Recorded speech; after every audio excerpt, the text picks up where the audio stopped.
All right, hey there, Alex. Thank you for making it onto this call today. And so I just want to ask you a few questions today about how you got started, what freelancing is like for you, and how to succeed within your industry. And so before we get started in that, just give me a quick rundown on your story, your background, and what led you to freelancing online. Sure. So I started back in high school, 11th grade. I started doing marketing specifically for events like concerts, nightclubs, that kind of Right. stuff. I kind of started because it was fun with a little side cash. Over the years, the business just grew. Like I was like a couple of years after that, I had the third biggest nightlife promotion company in the tri-state area. And one day, somebody asked me to advertise a cell phone place. So I did pretty well for them. I started teaching myself all types of marketing. I taught myself branding. I taught myself digital marketing. Right. So I started offering it to all different kinds of business for the next, I want to say 10, 11 years. Right. Right. Then my whole industry really changed. It went from being all about creative, all about branding, to being statistical. So I went to grad school for that. I got a master's in marketing analytics, Right. and that kind of rounded out my agency. So I've been the full service agencies I have now, and the full array of freelancing services I offer now. I've been doing for maybe a little over 6 years. 6 years. Right. Um, Right. so yeah, so I guess it kind of just like fell into place. Like over the years, people just asked me to do new kind of jobs. I Got read you. as Got much you. as I could, and I figured S- out. So from day one, would you say that you were set on building out this agency, or was it initially started off as maybe a side business and then you found success in it and you took it further? I never expected to become like a lifelong income. I was supposed to go into Uh, finance. you're supposed to go Um, into finance, right? yeah. Right. Right. Super. Super I cool. think maybe so. What happened is my first year of college is when it really picked up. Hmm. So I left school for that. I decided to work on it full time for about a year. Right. At that point, I kind of knew I could make a living out of it. Then went back to school to finish. I got you. Got you. So what was it that actually led to getting your first job? Because one of the biggest struggles freelancers have online is when actually starting freelancing is how to identify your skills. Like what is it that you specialize in? What is it that you could sell as a service? And so what helped you identify that and land your first role? So I can answer it in one of two ways. I think the more relevant answer to freelancers today and Yeah. who you're probably working with is what helped me identify it is I realized when the whole industry went towards analytics is that all marketers were really kind of one-sided. They were either creative people Mm-hmm. or they either like statistical experts, right? Makes sense. Yeah. Because of the way I kind of grew my business, I understand both, and that helps me sell myself really well. So I can make decisions based on the research and analysis, Mm-hmm. and then I can use that information to build good creatives. Good. So Yeah. a lot of times when customers hire marketers, because of this gap in the industry, Mm-hmm. they often have to hire basically multiple people, and it's hard work like that. No, no, I got you. I got you. So, what about you right now? How many people do you work with to, run this business, this agency that you're running at the moment? So there's seven of us. The way we're structured is I handle all the marketing strategy, I'll do analytics, I do all the paid campaign management, I do sales funnels, and I do Right. most of the copywriting. And Got you. I have a graphics guy here, a developer, multimedia guy, two people who push out the content, so like PR and social media, Mm-hmm. and one guy with advanced finance and one for research. So even after all these years, you are highly involved in your business. Yeah, so that's the other problem that I kind of recommend to everybody. That's It's not just marketing. I think it's most industries. right. When people get to a certain level, especially if they own a company, Yeah. they often switch from doing whatever the business is to just doing like sales, pitching, and project management. Correct. Yep. And Yep. you Yep. lose your skills really quick. And in this industry, you have to read like on a daily basis because new technologies come out every day. Definitely. Yep. Yep. 100%. So I make a point of doing. I always do the marketing strategies myself because that helps me like analyze new Got businesses you. every day, and it keeps me sharp. And sure, just like they exactly, it's the main reason they're hiring you, so you can be focusing on their business, not pawning it off to any cheap freelancers, right? Exactly, and I mean, yeah, that's kind of the main payment point in the industry. A lot of times, customers will hire, like an agency in New York for a couple $100 an hour, and then somebody in India does the work. right? Yeah, So that's right. That's right. So I can see that. I actually was looking at your profile and your rate as well. It's not any like not just no average type of rate. You're not just charging $10, $15 an hour. I think I was working it out to come over $80 an hour. So, is this the type of rate you were charging from day one, or is this something that you progressed into as you started completing more and more jobs? So I mean, my rate outside of Upwork is almost three times what it Right. is on Upwork. Hundred The percent. benefit of Upwork is customer acquisition cost is obviously a lot cheaper. Like if I run ads through PPC or something to Yeah. acquire customers, the customer acquisition rate for like a decent project is well over $200. Here's a fraction of that. So I think when I started out, no, I want to say I think it was like $40 an hour, and I increased it over time, but it's been a while. So, Got you.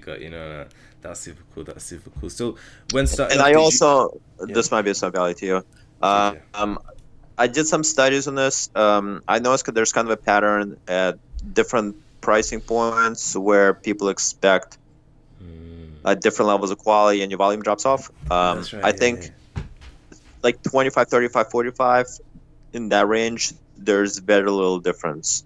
55, 65 is kind of a level up, and above 65, you start getting a lot less jobs. I think that kind of pulls you out of the kind of the mid sector. I got you.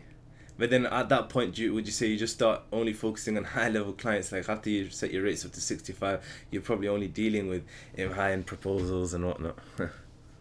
I mean, I obviously eliminate the low end proposals. Yeah. I don't think, but like 65 is, see, in this industry, Right. the prices are all over the wall. Like I've done a website for over $40,000. I've done one Right. for like $800. Totally. Yeah. You set your value. You say how much you want to charge.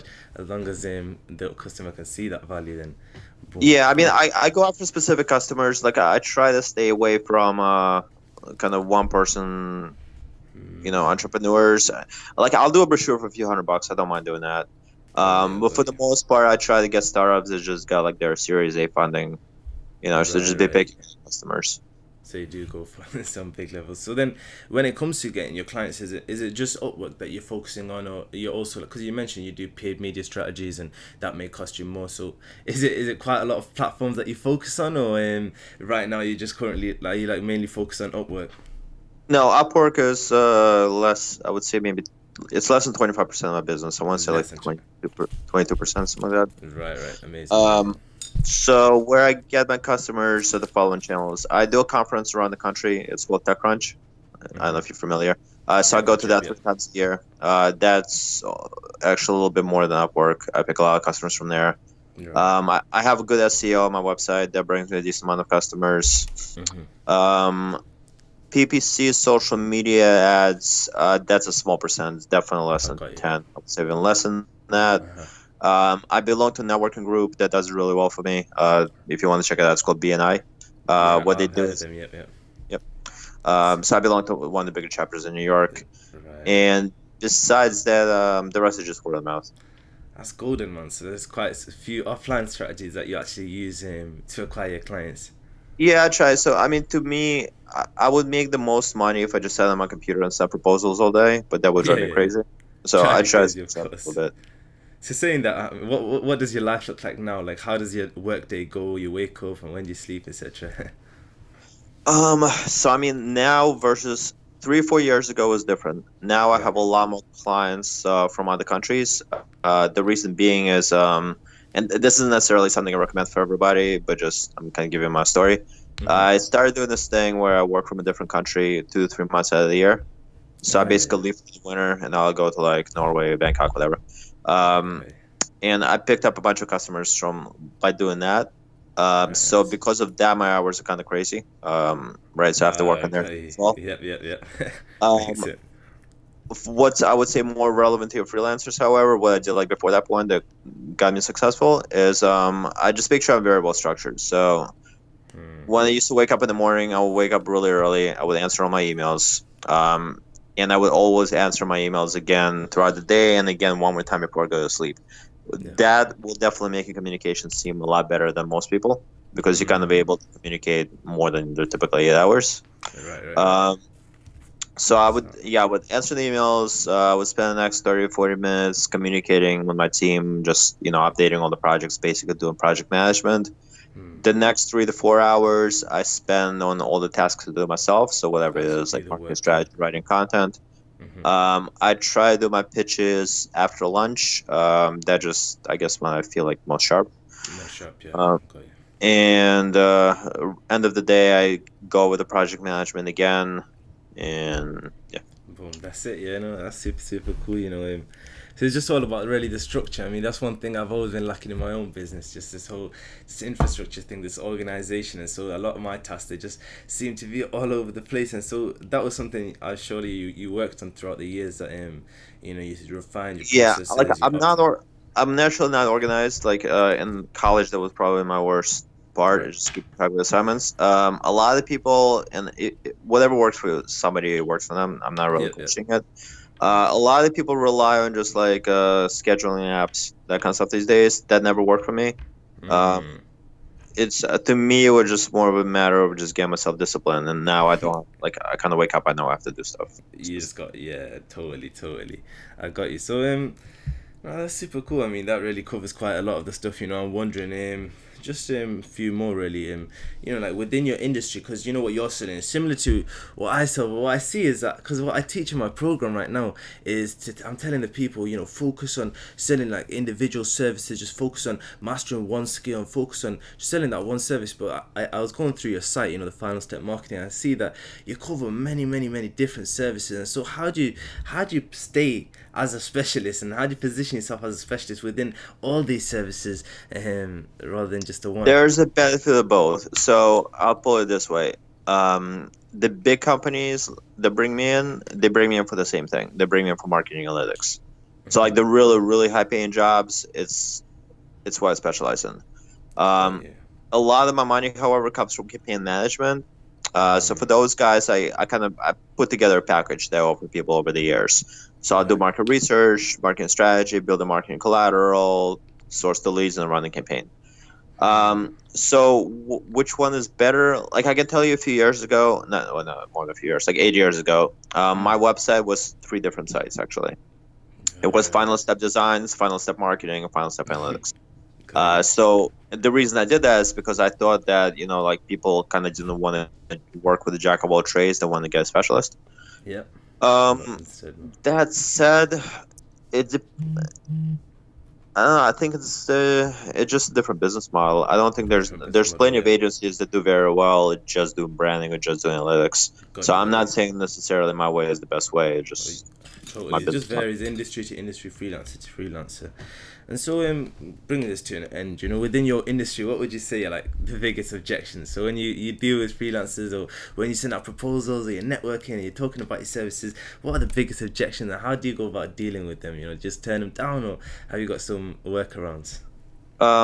Can you explain a little bit more? What do you So mean by jump? objections, right, right. So I mean by objections is when you're pitching your services. Sometimes I mean it may be that there's no common objections within your industry, and so what it would be is when you're pitching your services or when you're walking through them, they're telling you, oh, this is too expensive, or we don't believe that you can get a cost per lead down, or we don't believe that you can run Facebook ads, like and so there's these sales objections when you're in conversation and they're telling you that they don't believe that you could do this, or they're afraid of this, and so how do you go about dealing with them? Okay, I get what you're saying. The common objection stems from other agencies saying things they really can't do. Mm-hmm. So I have customers all the time telling me like a different agency told me they can get their like app download cost to like 20 cents. It can't happen. Um, so I think convincing somebody that something is unrealistic, what they've been told is Yeah. unrealistic. Um, if it's a big enough account to where I feel like one thing I learned is not wasting too much time writing proposals for bids that are not gonna really turn into a big job. So if I feel it's a big customer, what I'll do is I'll take my time. I'll do some research online, and I'll show them. Okay, guys, this is the industry average. This is how Right. much you're able to reach. This is what the conversion is like, and these guys are telling you they can divide it by 100%. Yeah. If that was true, that would be the greatest agency in the world. So they can't happen. Right. Break down that. So numbers convince people. So do a little research. For if it's like a small company, I mean, if they're being fed complete lies, a lot of times I'll ask them who told you this. I'll look up that Yeah. company. I'll see like, okay, well, they have a ton of bad reviews. There's probably a good Yeah. reason for it. Yeah, I think it's really those two. Right. Got Do you. your due No, that's good. diligence, and I Yeah. mean, over time, you'll kind of learn. You'll know what the industry standards are. Yeah. And Makes as it long as right you can away. show the customer. And the other thing you can do is look up a market leader in the customer's industry, Yeah. and you can basically say, okay, look, these guys, this is the biggest company in the world, and this is their customer acquisition cost, and somebody else, and you want me to divide that by two. Yeah. It can happen, It and can't people will happen believe yet. it. I got you. That's a perfect way of breaking it down. All right, that's amazing. That's amazing. Let's bring this to end with my final question for you today, and that would be: what would you advise to any new freelancer starting off in your industry? So, if anybody's going into campaign management, analytics, or marketing, or whatever it may be, funnel building, or whatever it is that we cover in the digital marketing services, what would you advise to them getting started off? And consider this: that more than half the people joining my course, my program, they have no previous experience, so they have no previous skills actually, in freelancing these services. And so what would you Right. advise to them? They have no skills freelancing, or they have no, or um have they have low skills in the industry. The thing is, like, surely they'll have skills, but they haven't identified them yet, and so they don't know, they have no clue what services they can actually freelance, or what it is that they're capable of doing. And so, when they're going through my course, when they're going through module 1 and 2, all they're doing at that point is defining what they're good at and what they want to be in freelancing. And so maybe if you could share some insights on what it Yep. is that it would take, for a new person to get started in this business, and help them just decide if this is something they would like to freelance. Sure.